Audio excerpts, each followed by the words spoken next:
Se olisi nopean unboxaamisen paikka. Kiinnostava paketti.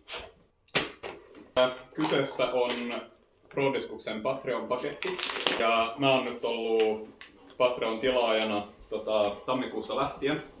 Prodiskus Patreonilla tulee sitten joka toinen tai kolmas kuukausi 2-3 kiekkoa, spessukiekkoja, testimuoveja ja semmoista. Eli jasso, sinne meni. Kiitos. Ensimmäinen kiekko. Oho, no, los. Eka kiekko on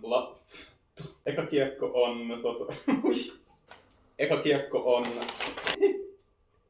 pehmeä laseri, Platinum Blendi, aika domekas yksilö ja kivan tuntunen muovi. Toinen kiekko on Origo. Kyllä, joo.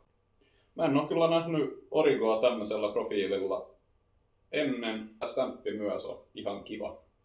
Sitten viimeinen kiekko. Oho. 10V-muovin Origo. Kivan tuntunen. Mitä mieltä? Naala approved. Semmonen setti. Naala approved. Kaikki hyvin. Ensi kertaan. Moro!